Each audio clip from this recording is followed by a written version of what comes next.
It was a rainy afternoon in Paris when I received a phone call from my editor-in-chief, Henri.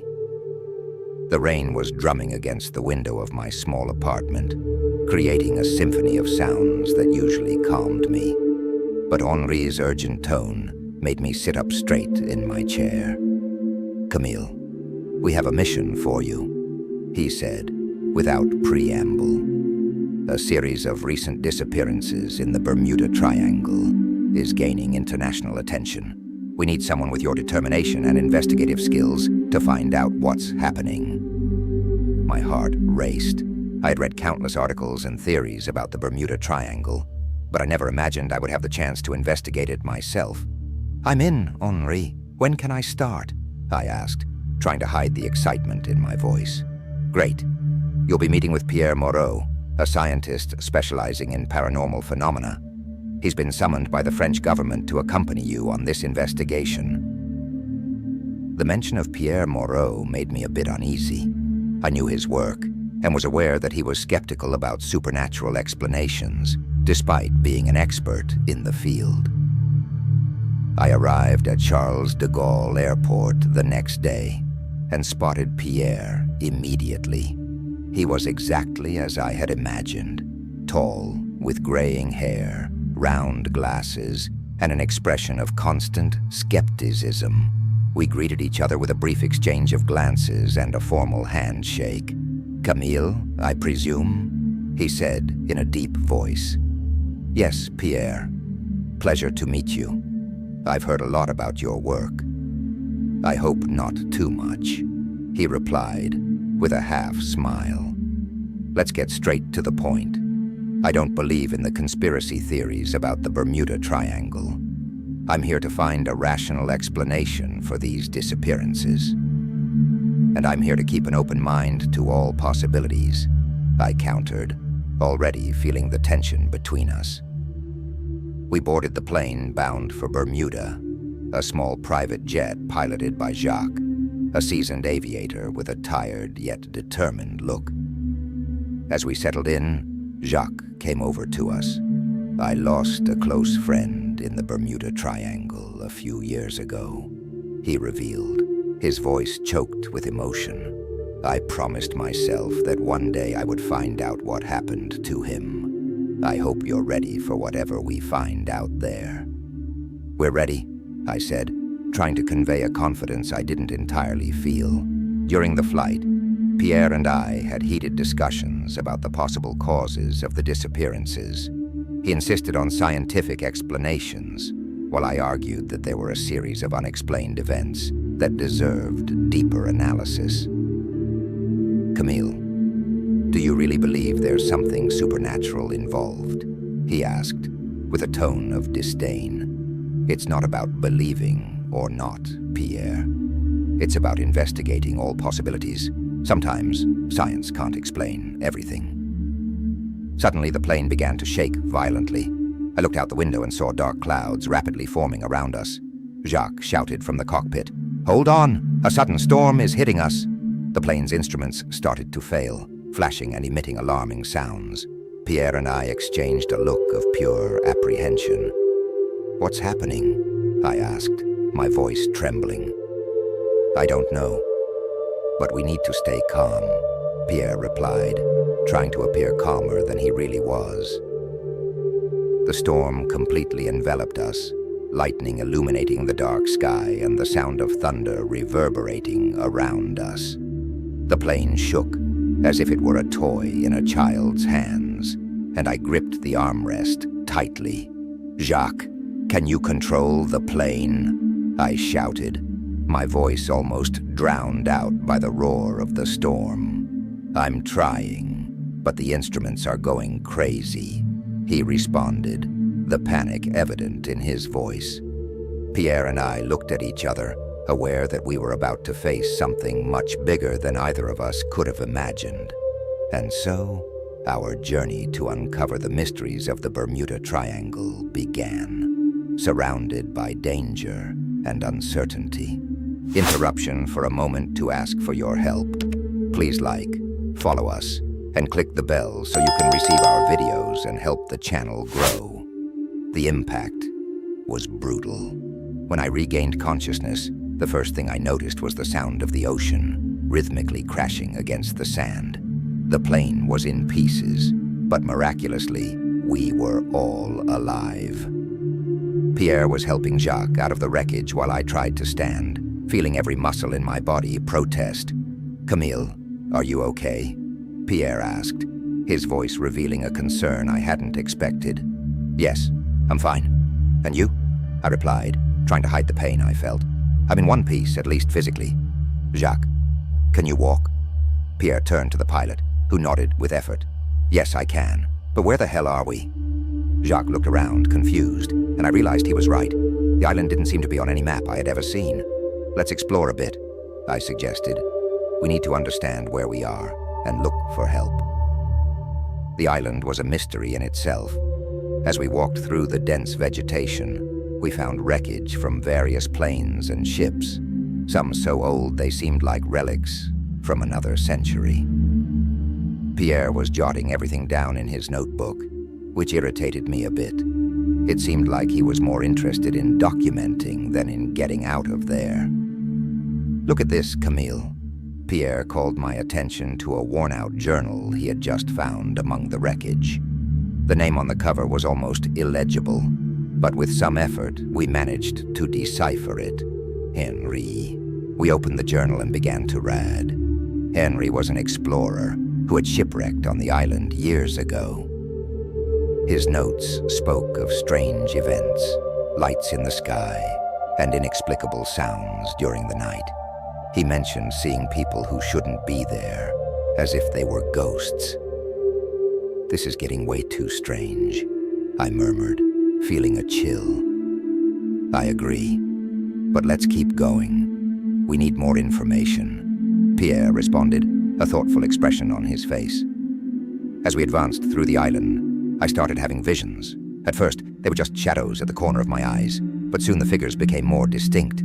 I saw people, men and women, dressed in clothing from different eras, all with expressions of despair and confusion. "Pierre, I'm seeing things," I confessed, feeling a bit vulnerable. "Things? What kind of things?" He stopped walking and looked at me, trying to understand. People who seem lost, as if they've been trapped here for a long time. "That's impossible, Camille. It must be stress." Pierre tried to rationalize, but I knew there was something more. "Maybe, but that doesn't explain everything," I insisted. Finally, we found a cave. At the entrance, there were ancient symbols that Pierre tried to decipher without success. We decided to enter, despite the growing fear. The cave was damp and dark, illuminated only by our flashlights. The symbols on the walls seemed to tell a story, but we couldn't grasp their meaning. At the back of the cave, we found a chamber with walls covered in inscriptions and a pedestal in the center, where a strange device rested, full of buttons and blinking lights. "This is unbelievable," Pierre murmured, approaching the device. "Do you think this is related to the disappearances?" I asked, my heart racing. "I don't know, but it's a clue," he replied, examining the device. As Pierre tried to figure out how the device worked, I heard a whisper. I turned quickly and saw an ethereal figure, a woman dressed in old-fashioned clothes looking directly at me.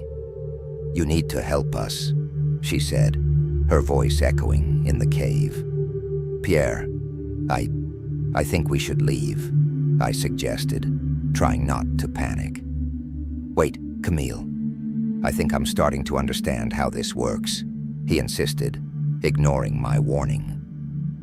The figure vanished, but the sense of urgency remained. We needed to figure out what was happening on that island, and more importantly, how to get out of there. I just hoped it wasn't too late. The cave was damp and dark, with walls covered in luminescent moss that emitted a soft, almost ethereal light. Every step we took echoed through the cave, creating a suspenseful symphony that only heightened our anxiety. Pierre, ahead of me, held a flashlight, and examined every corner with a meticulous gaze. Suddenly, he stopped, abruptly. "Camille, look at this." He pointed to a metallic artifact that was partially buried in the cave floor. I approached, cautiously. The object had a dull shine and seemed out of place, as if it didn't belong on this planet. It had strange symbols engraved on its surface, symbols I had never seen before. Is this alien?" I asked, feeling a chill down my spine. "It could be," Pierre replied, absorbed. "Let's try to activate it." "Are you sure that's a good idea?" I questioned, but Pierre was already fiddling with the device. As soon as he touched one of the symbols, a bright light emanated from the artifact, and an invisible force threw Pierre backward, causing him to collide with the cave wall. I rushed to him. He was groggy but conscious. "Are you okay, Pierre? Are you hurt?" I asked, helping him to his feet. "I'm fine. Just a little dizzy," he replied, rubbing his head. "I think we've found the source of the strange phenomena." As I helped Pierre regain his composure, my eyes fixed on a crevice in the cave wall, partially hidden by a stalagmite. There was something peculiar about it. As I approached, I realized it was a secret passage. I called Pierre, who, despite still being a bit dizzy, joined me. "Let's see what's in there," I suggested. Haven't you liked the video yet? Aren't following us? And haven't clicked the bell yet? Please take a moment to do it now and help the channel grow so we can make more videos. We entered the narrow passage, which soon expanded into a large room full of advanced technology. Machines blinked with colored lights, and screens displayed incomprehensible symbols and graphics. In the center of the room, a hologram appeared, projecting the image of a humanoid figure. "Welcome, Earthlings," the hologram spoke in a calm, mechanical voice. "This island is an interdimensional teleportation point, created by our civilization millennia ago to study different worlds." I was speechless. "Pierre, did you hear that? Interdimensional teleportation?" "Yes, Camille. This explains a lot," he replied, perplexed. The hologram continued. "Unfortunately, our technology was corrupted by a system failure, causing the disappearances you know as the Bermuda Triangle legend. You have the opportunity to correct this failure." "How can we do that?" I asked. "By deactivating the central device," the hologram responded. "But be careful. A mistake could be catastrophic." Pierre and I exchanged glances. We knew we had no choice. We approached the central device, a complex machine full of buttons and levers. Pierre examined the instructions displayed on a holographic screen. "We have to be very careful," he said. "One wrong move, and we could trigger something terrible." Suddenly, the machine emitted a high-pitched sound, and a countdown appeared on the screen. A cold panic ran through me. "Pierre, what's happening?" I don't know. It must be a security system activated by our presence," he responded, frantically trying to stop the countdown. "We need to shut this down, now," I shouted, feeling the desperation grow. I couldn't take my eyes off the alien device as the countdown continued to pulse with a sinister glow. Every second that passed felt like an eternity. Pierre, beside me, was equally stunned, but his scientific mind kept working. "We have to find a way to deactivate this," he said, his voice laden with urgency. "But how, Pierre? We have no idea how this technology works," I responded, trying to stay calm but feeling the weight of the situation. Suddenly, we heard a sound coming from outside the cave. It was a group of people, dressed in clothes made from natural, almost primitive materials. They looked as if they had stepped out of a completely different era. Their leader, a woman with a determined appearance and piercing eyes, stepped forward. "I am Madeline," she said in a firm tone. "We know about the device. We've lived here for decades, trying to prevent it from causing more destruction." Pierre and I exchanged incredulous looks. "You know what this is?" I asked, almost unable to believe it. "Yes," Madeline replied. We are descendants of those who disappeared in the Bermuda Triangle. Our tribe was formed by those who never made it back. Over time, we learned to coexist with the island and understand its secrets. Pierre, ever the skeptic, raised an eyebrow. Why haven't you deactivated the device then? It's not that simple, Madeline explained. The device is protected by a system that requires an ancient ritual to access. Only those who are worthy can attempt to deactivate it. We need your help, I pleaded. The countdown is activated. We don't have much time. Madeline nodded. We will help, but you must prove your worth by completing the ritual. They led us to a clearing where the tribe gathered. Madeline began to explain the ritual. This test is not just physical, but spiritual. You must prove that you are worthy of carrying the knowledge of our ancestors. The ritual involved a series of trials that tested our courage, intelligence, and compassion. In one of the challenges, we had to cross a field of natural traps, relying on each other to avoid danger. In another, we faced a series of riddles that required us to combine our journalistic and scientific knowledge. It was during the final trial that everything changed. Madeline led us to a circle of ancient stones, where we were to meditate and seek a vision. When I closed my eyes, a strange sensation took hold of me. Images began to form in my mind. I saw the missing people of the Bermuda Triangle. I saw the construction of the alien device. And finally, a clear vision of how to deactivate it. I opened my eyes, gasping. I know what we have to do, I said, with a certainty I had never felt before. Pierre looked at me, intrigued. What did you see, Camille? I saw the aliens creating the device. They left a deliberate flaw, a deactivation key. It's hidden in the inscriptions on the pedestal. We need to decipher the code and input the correct sequence. Madeline smiled, satisfied. You have passed the test. Now we will guide you back to the cave. We returned with Madeline and other members of the tribe. Pierre was fascinated by the inscriptions, while I tried to recall every detail of my vision. Together we worked feverishly to decipher the code. The tension was palpable, but something inside me told me we were on the right path. Camille, here. Pierre pointed to a specific inscription. This seems to match the sequence you mentioned.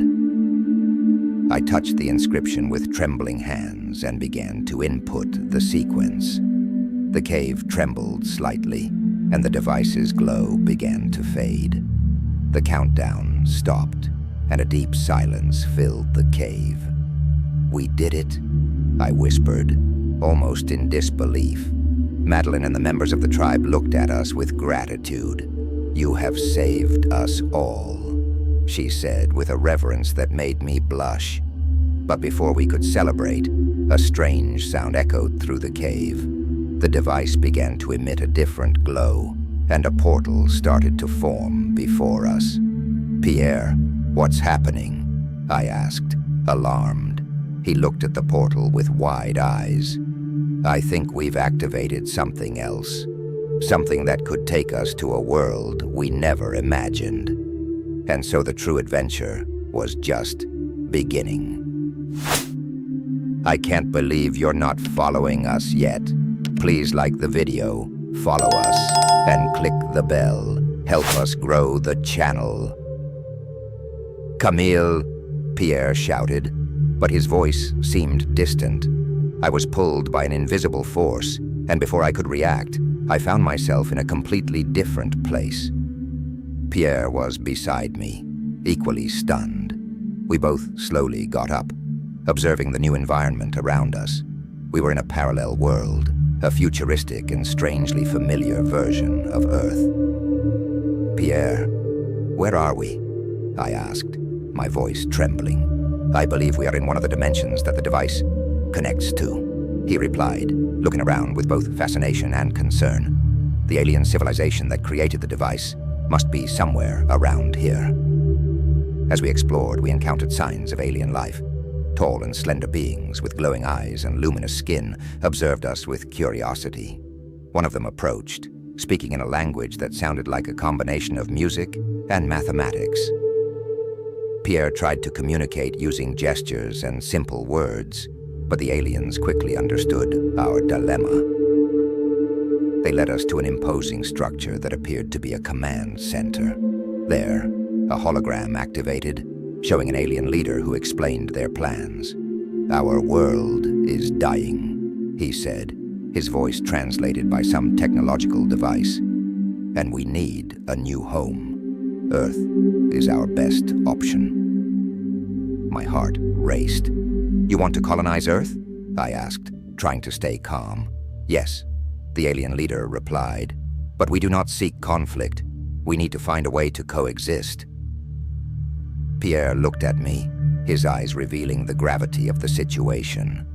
"Camille, we need to go back and warn everyone. If we can find a peaceful solution, maybe we can avoid a catastrophe." I nodded in agreement, but how do we get back? The aliens led us back to the portal that had brought us here. "You have little time," the leader said. "Return and find a solution.